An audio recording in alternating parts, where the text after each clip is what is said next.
ceux qui nous ont encadrés dans la foi, mon père, dans la foi, m'a dit qu'un homme de Dieu doit être équilibré, c'est-à-dire il doit avoir la connaissance.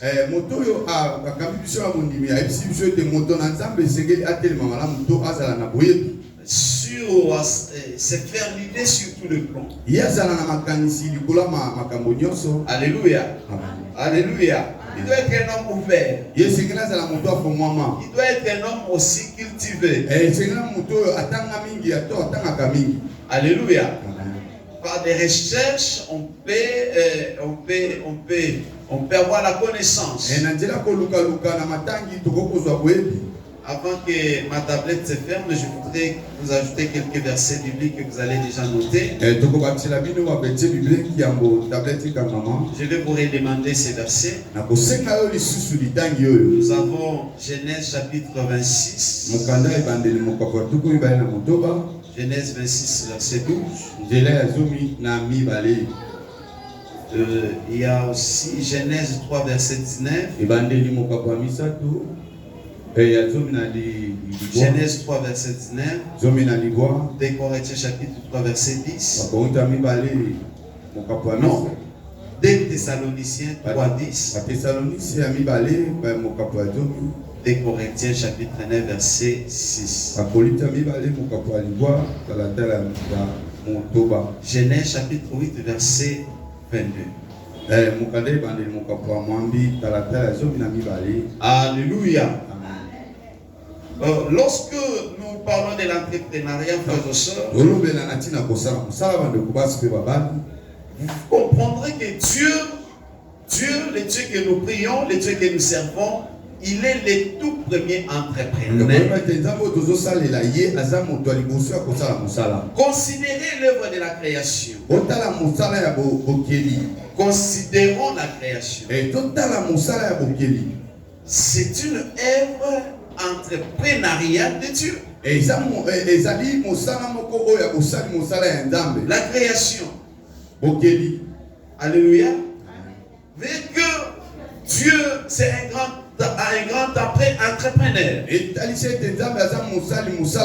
Lorsqu'on parle de l'entrepreneuriat, on voit une activité qu'on est en train de gérer.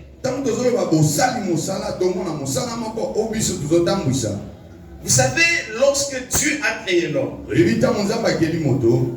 voici ce que Dieu a créé. Il fait d'abord un jardin en Éden. Après avoir conçu un jardin,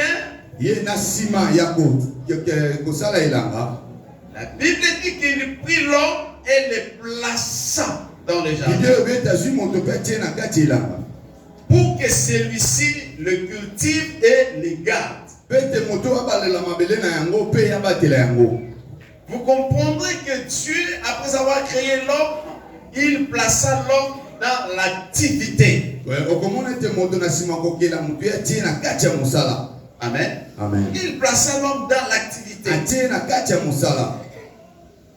Donc Dieu n'a pas voulu que l'homme croise les bras.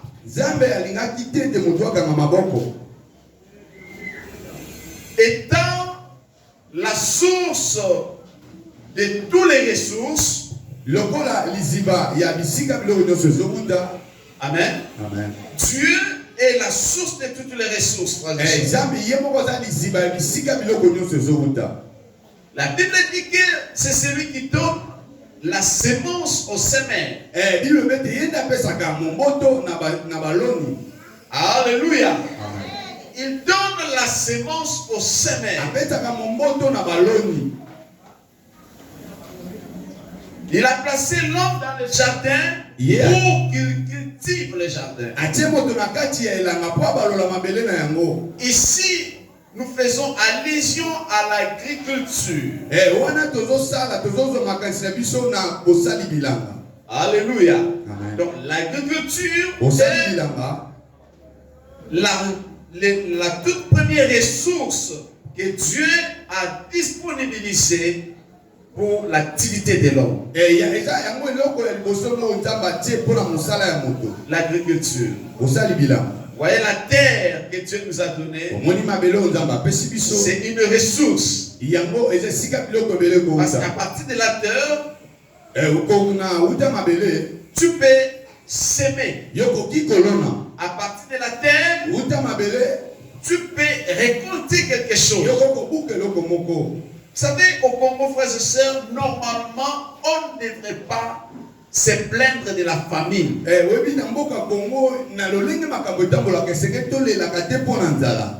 nous a donné une très bonne terre. Si chacun essayait de se concevoir un petit jardin dans sa parcelle, on ne manquerait pas à manger. Alléluia. Amen. Tu peux me dire que je n'ai rien. Laisse-moi te dire que tu as quelque chose. Dieu t'a donné la terre comme première ressource pour survivre. Vous savez, si nous plairons aujourd'hui dans la ville ou soit au Congo, nous plairons la famille. C'est parce que tout le monde a quitté, nous avons tous quitté les villages pour venir contempler les lumières de la ville.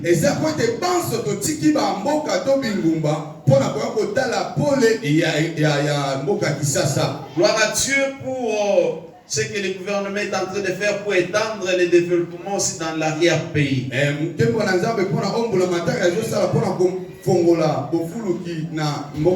Quelqu'un quitte la terre là où il pouvait s'aimer, récolter et survivre pour venir balader dans la ville.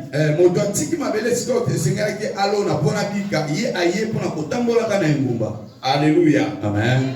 Alléluia. Amen. La terre est la toute première ressource que Dieu a donnée, a disponibilisée en faveur de l'homme pour que l'homme cultive et qu'il vive de l'agriculture.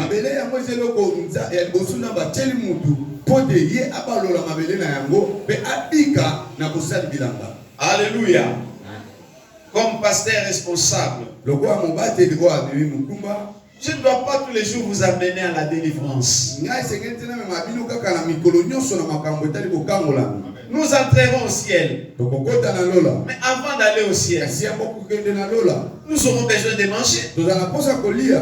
Nous aurons besoin de nous vêtir. Il y a des choses que nous devons faire sur la terre. Mais il y a aussi d'autres choses que nous irons faire au ciel. Mais aussi longtemps nous ne sommes pas encore arrivés au ciel. Nous devons combler les tâches qui nous ont été confiées ici-bas. Il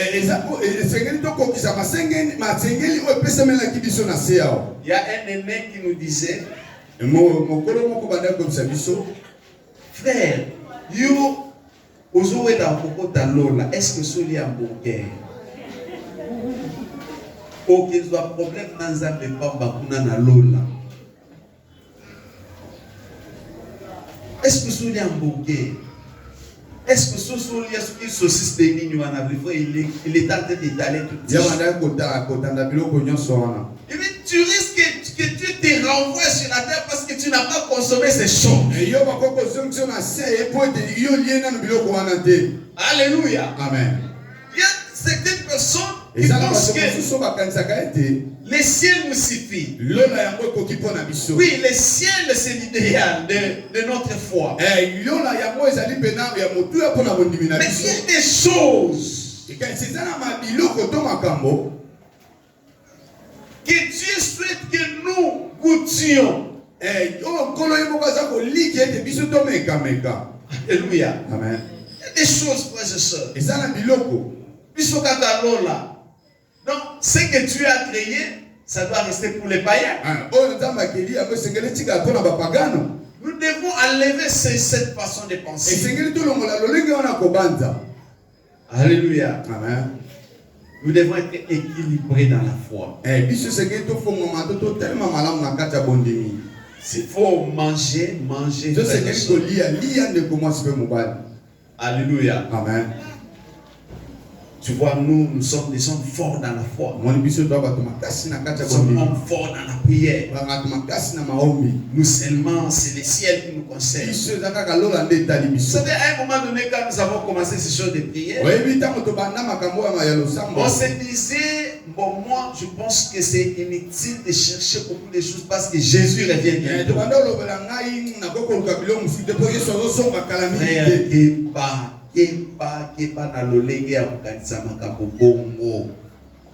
Si Jésus revient bientôt, il t'a pas interdit de travailler. Si Jésus revient bientôt, il t'a pas interdit d'étudier. Si Jésus revient bientôt, il t'a pas interdit de s'aimer. Il t'a pas interdit d'entreprendre une activité quelconque. Certes, Jésus revient, mais il y a des choses que nous devons faire. Alléluia. Amen. C'est de cette manière que nous pouvons être des chrétiens équilibrés. Écoute ce que la Bible nous dit dans le livre de Genèse chapitre 8 verset 22.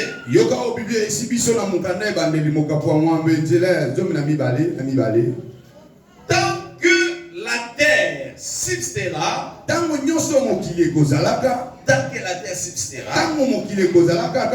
le semail et la moisson, le froid et la chaleur, l'été et l'hiver, les jours et la nuit ne cesseront point. Tant que la terre subsistera. Tant que la terre subsistera. Ça veut dire, aussi longtemps nous sommes sur la terre, il fera froid. Il fera chaud. Aussi longtemps nous sommes sur la terre, il y aura l'été, il y aura l'hiver, il y aura les jours, tout comme il y aura la nuit. Ceci représente les activités programmées par Dieu. Comme un entrepreneur, il a tout managé. Alléluia. Amen. Il a tout managé. Voilà pourquoi dans mon ministère, j'ai toujours encouragé les jeunes gens de bien étudier.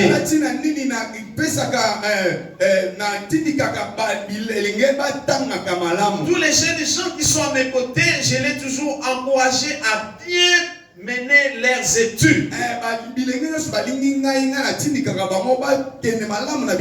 Vous êtes frères à mes côtés. Apprenez. Travaillez. Faites quelque chose. Parce que Dieu lui-même, c'est un grand travailleur. Pour réaliser tout ce que nous pouvons observer comme création, Dieu avait son bureau d'études. Il avait son bureau d'études où il planifiait toutes choses avant de créer. Quand il a trouvé que c'était prêt, c'est alors qu'il a commencé à prononcer. Et les choses s'est réalisées selon ses études. C'est-à-dire selon ses pensées. Donc, dans l'entrepreneuriat, quand vous concevez un projet, vous allez travailler pour que ce projet porte la forme que vous désirez.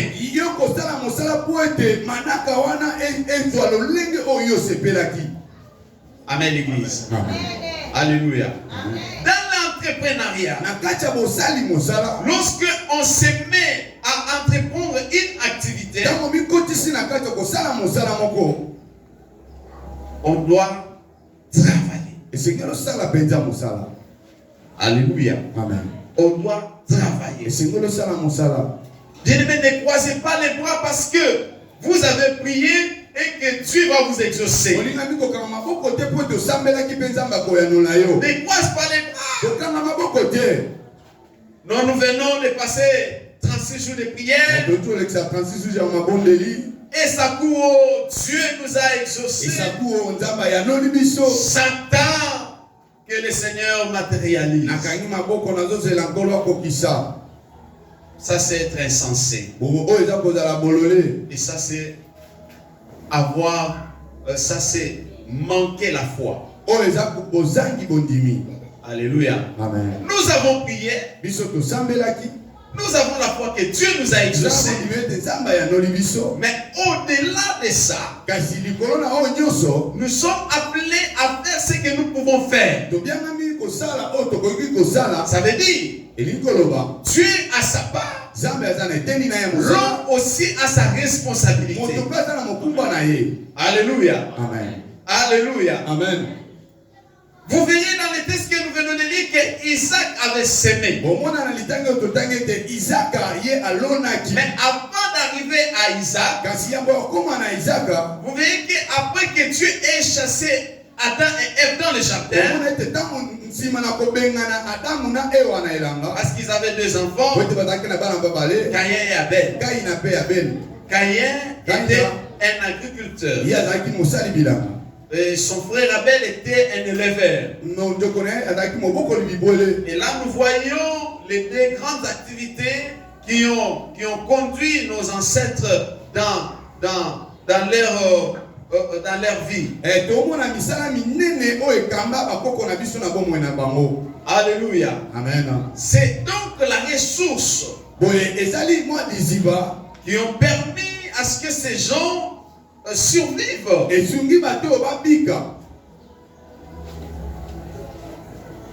Donc voilà, ce matin, frères et sœurs, tant que la terre existera, nous sommes appelés à travailler. Nous sommes appelés à fonctionner. Nous sommes appelés à entreprendre.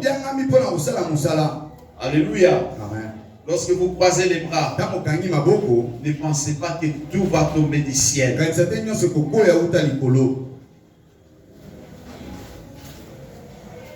L'entrepreneuriat et la prière. Alléluia. Amen. Je travaille, je prie.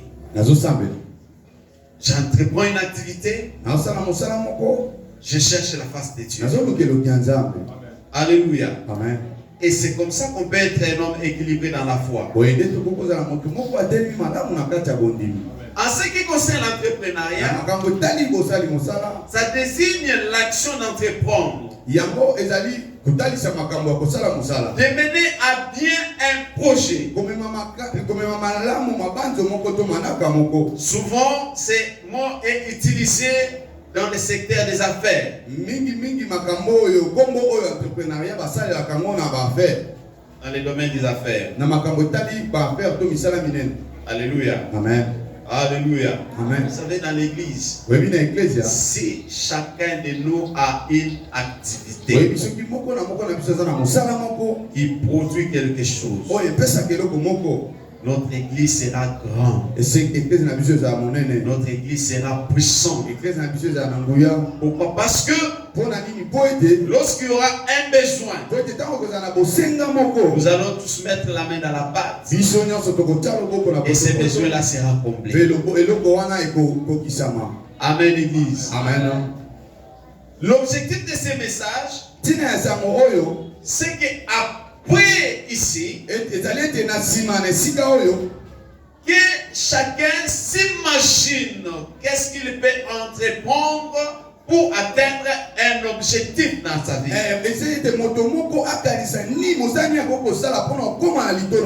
Bien-aimé, on ne devient pas grand lorsqu'on ne travaille pas. Souvent nous prêtons de mauvaises intentions aux gens. Surtout ici à Kinshasa. Beaucoup de gens n'aiment pas travailler. Quand ils voient quelqu'un prospérer, quand ils voient quelqu'un aller de l'avant, ils vont commencer à dire des choses sur lui.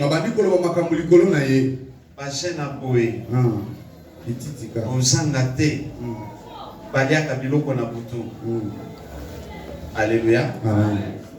Alléluia. De au sommet, petit Nicolo, il ne faut pas faire. Au sommet, dans cet étage, on voit déjà de mauvaises intentions. Donc, pour ceux qui prient, ils doivent rester pauvres.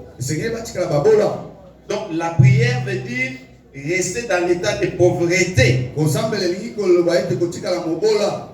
C'est ça. Donc, prospérer là, prospérer,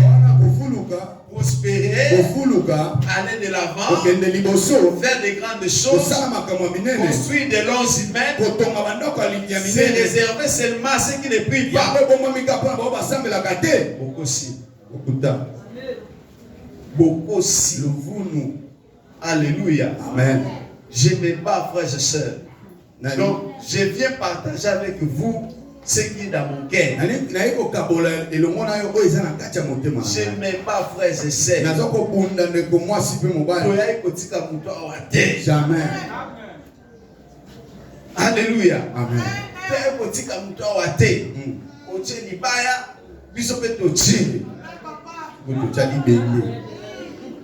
Alléluia. Amen. Fondation, Amen. Amen. Raison pour laquelle je viens vous réveiller. Dieu nous attend quelque part. Vous savez ce que le diable fait? Le diable est tellement malin. Il peut te laisser prier pendant autant de jours. Mais il ne va pas te laisser s'enrichir. Il est malin. Quand les gens se mettent à prier, il dit qu'il prie, c'est bien. Il peut te laisser prier 30 jours, 40 jours, 100 jours. Le diable peut te laisser prier pendant 100 jours. Mais il sait qu'après 100 jours, tu auras faim. C'est là où viendra la tentation. Donc, après 100 jours de jeûne et prière, il t'attend maintenant. Si ça va gêner la prière, on va bien facilement. Jésus avait gêné 30 et 40 jours. Il gênait pour préparer le ministère. La Bible dit qu'il c'est maintenant que le tentateur va venir. Il va se présenter maintenant pour commencer son œuvre. Alléluia. Amen.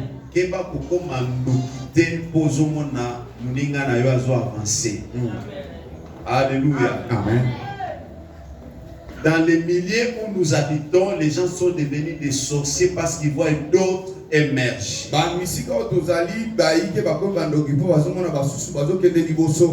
C'est la raison pour laquelle nous avons les mbassou. Raison pour laquelle nous avons le poison. Il y a tant de choses comme ça. Quand on vous voit sortir le matin, on cherche maintenant à connaître ta vie. On te voit retourner.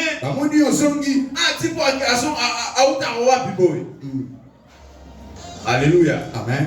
Alléluia. Amen. Mais si vous êtes ensemble, dans le même état, personne ne va te déranger. Personne ne va te déranger. C'est-à-dire, le monde veut que nous restions dans notre état de pauvreté. Donc, si tu es dans un état de pauvreté, frères et sœurs, personne ne va te déranger.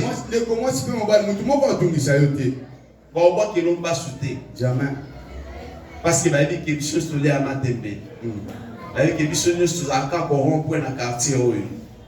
Alléluia. Amen. Alléluia. Amen.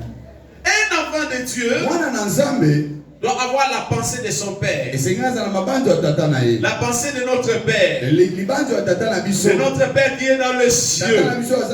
Lui qui nous a créé à son image et à sa ressemblance. Donc après le culte de ce matin, concevez-vous une pensée d'activité.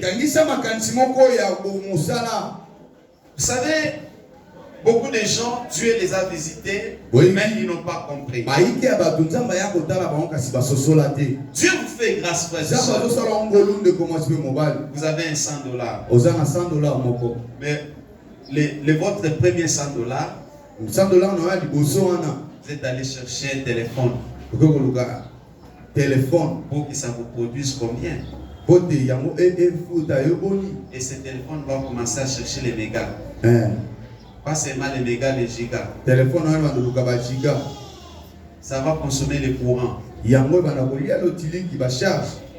Votre premier $100, vous avez voulu obtenir quelque chose qui vous plaisait. On va sentir. Et après, ok, what?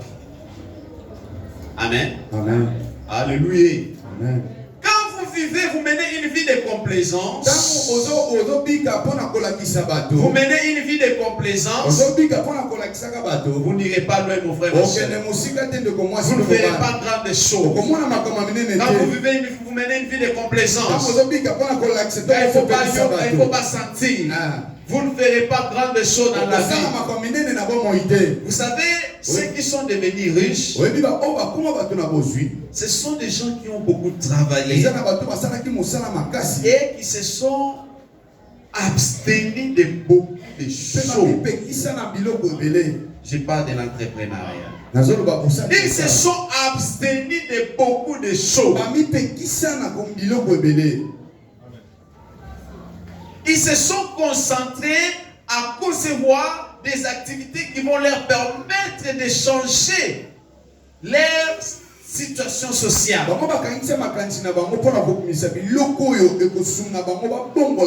certaines personnes que vous voyez vivre aisément, ils ont eu le temps dans la préparation pour atteindre ce dont ils se sont imaginés demain. Vous êtes ici. Vous êtes étudiant. Vous êtes élève. Comment vous considérez vos études? Des fois, vous étudiez pour étudier, mais sans vous faire une idée, une pensée de ce que vous serez demain. Comment vous irez de l'avant? Alléluia. Amen.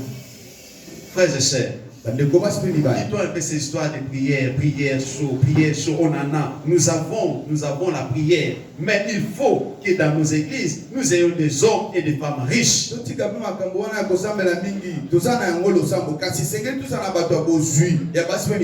tu veux le feu, tu verras le feu.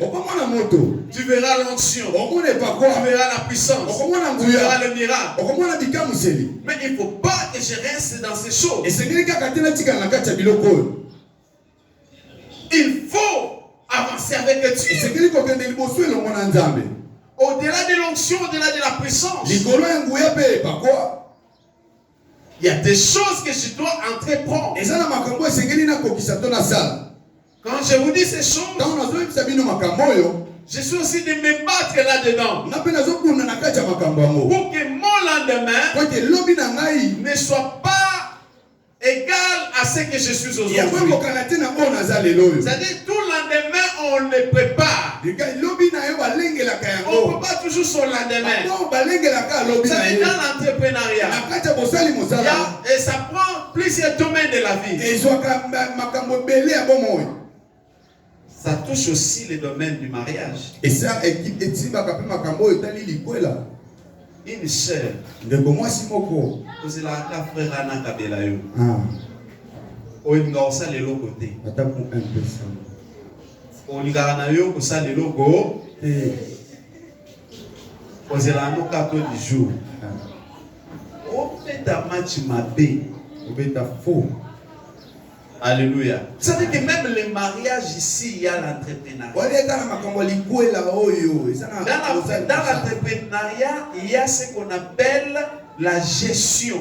Le management. Et quand c'est le berger, ça fait l'économie. Il pourra peut-être compléter dans la note la note que nous avons conçue. Donc si vous avez besoin des notes, il y en a, mais moyennant quelque chose. Moto nandamba zali akobongisa makambo yo kopesa ka mwelo makambo na ote ya eza awa mais so lingi ba imprimer loyo ozwa yango bongisa mwa quelque chose opeselo ozwa pasteur communauté ya mateya yango na ote ofele mais ba papier na ngai eza bongo ba papier senga mike ya alléluia amen. Même pour gérer un foyer. Vous savez quoi, aujourd'hui il y a beaucoup de mariages qui se rompent parce qu'il n'y a pas un bon management de la part de la femme ou de la part de l'homme. La femme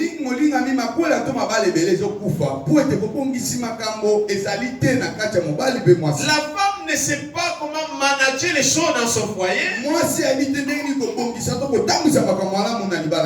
C'est ce qui fait qu'aujourd'hui il y a rupture de beaucoup de relations amoureuses.